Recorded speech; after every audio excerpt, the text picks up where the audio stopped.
இங்க நாகபுரத்துல ஜெகதீஸ்வரராக வீற்றிருந்து நம்ம எல்லாருக்கும் அருள் கொடுத்துட்டு இருக்கிற ஜெகதீஸ்வரருக்கு மகா மகா சிவராத்திரி பூஜையும், மகா சிவராத்திரி அற்புத பூஜைகளோடு அற்புதமான தரிசனங்களும் நமக்கு காத்துட்டு இருக்கு. வணக்கம் அக்கா, எல்லாரும் எப்பவும் நல்லா இருக்கணும். ஒவ்வொரு ஊர்லயும் பாத்தீங்கன்னா சிவன் ஆலயம் போகணும் அப்படின்னா மிகப்பெரிய சிவ ஆலயம் தான் போகணும் அப்படின்ற ஒரு விஷயத்த எல்லாருமே நினைச்சுக்கிறாங்க. அதுக்கு எங்கெல்லாமோ பஸ் ஏறி போய் அங்கதான் தரிசனம் பண்ணணும் அப்படின்னு நினைக்கிறீங்க. அப்படியெல்லாம் கிடையாது. ஏதாவது ஒரு இடத்துல ஒரு லிங்கம், சின்னதா ஒரு ஆலயத்துல ஒரு லிங்கம் விளக்கேற்ற முடியாம, இல்ல ஒரு ஆலயம் ஒரு எந்தவித பராமரிப்புமே இல்லாம அங்க விளக்கெறியாம இருட்டடைஞ்சு இருக்கும். அந்த மாதிரி ஆலயங்களுக்கு போய் ஒரு விளக்கேற்றி நீங்க அன்றைய தினத்தை நீங்க கொண்டாடினாலே அவ்வளோ தூரம் ஈசனினுடைய அருள் கிடைக்கும். நம்மளுடைய தீராத கர்மாக்கள் குறையும். ஈசனினுடைய அருள் கிடைத்தா போதும், அவருடைய கடைக்கண் பார்வைப்பட்டா போதும், நமக்கு அவ்வளவு அவ்வளவு நன்மை இருக்கு. ஆக பெரிய ஆலயங்க தான் போகணும் அப்படின்னு கிடையாது. எங்கெல்லாம் சின்ன ஆலயங்கள் இருந்தா கூட அங்கேயும் சிவனினுடைய அருள் இருக்கு. அங்கேயும் கலந்துக்கங்க.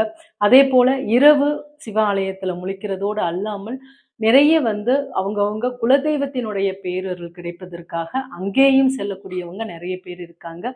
குலதெய்வத்திற்கும் செல்லலாம். அன்றைய இரவு குலதெய்வ ஆலயத்துல தான தர்மங்களோடு தெய்வத்தினுடைய அருளையும் நிறைந்து பெறலாம். சிவன் பிளஸ் ராத்திரி. சிவராத்திரி அர்த்தம் அஞ்ஞான இருளிலிருந்து மெஞ்ஞான ஒளிக்கு அழைத்து செல்றது தான் இந்த சிவராத்திரி. அதனாலதான் இந்த ராத்திரியில முழிச்சிருந்து சிவனினுடைய அருளை பெறும்போது பாவங்கள் நீங்கி கர்மாக்கள் குறைந்து மன அமைதியும் ஆனந்தமும் நிறைந்து கிடைக்கும். சிவராத்திரி, மகா சிவராத்திரி ஒவ்வொரு வருஷமும் நம்ம நாகபுரத்துல ரொம்ப சிறப்பா கொண்டாடிட்டு இருக்கோம். மகா சிவராத்திரிக்கு பின்னாடி நிறைய புராண கதைகளும் ஆன்மீக ரகசியங்களும் அடங்கி இருக்கு.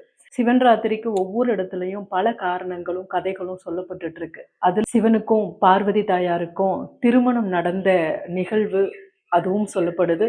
அதே போல பிரம்மா விஷ்ணு யார் பெரியவர் அப்படின்னு சொல்லும்போது மிக பெரிய ஒரு தீப்பிழம்பாக லிங்க ரூபத்துல காட்சி கொடுத்த ஒரு தினமாகவும் இந்த மகா சிவராத்திரி கொண்டாடப்படுது. அதே போல ஆழகால விஷத்தை சிவன் அருந்தி அது கழுத்திலேயே தங்கி இருந்து நீல ரூபமாக சிவன் காட்சி அளிக்கிறதுனால அவருக்கு நீலகண்டர்னு பெயர் சொல்லி நம்ம எல்லாம் அழைச்சிட்டு இருக்கோம் இல்லையா? அந்த நிகழ்வும் இந்த சிவராத்திரியாக சொல்லப்படுது. ஆக இதே போல நிறைய காரணங்கள் புராண கதைகள் சொல்லப்பட்டுட்டு இருக்கு. எப்படி இருந்தாலுமே அன்றைய இரவு சிவனினுடைய பேரருள் நம்ம எல்லாருக்கும் கிடைக்கக்கூடிய ஒரு இரவாக கருதப்படுது. நம்மளும் ஒவ்வொரு வருஷமும் இந்த மகா சிவராத்திரி அன்று மிக பிரம்மாண்டமாக சிவனினுடைய பேரருளை பெற்றுக்கிட்டு தான் இருக்கும்.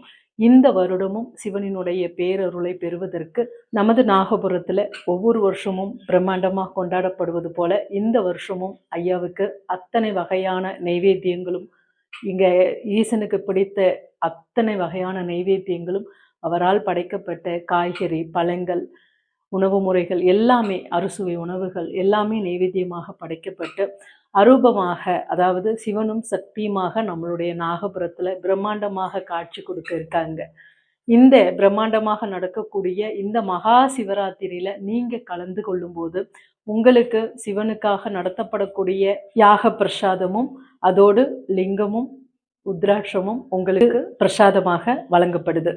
தயவு செய்து வரக்கூடிய நபர்கள் முன்கூட்டியே பதிவு செய்து வருபவர்களுக்கு மட்டுமே லிங்கமும் ருத்ராட்சமும் கிடைக்கும் அப்படிங்கிறத தெரியப்படுத்திக்கிறேன்.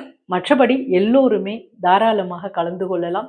சிவனுக்கு நடக்கக்கூடிய இந்த மகா சிவராத்திரியில எல்லாரும் கலந்துக்கிட்டு ஐயாவினுடைய பேரருளை நீங்க எல்லாருமே பெற்றுக்கணும்.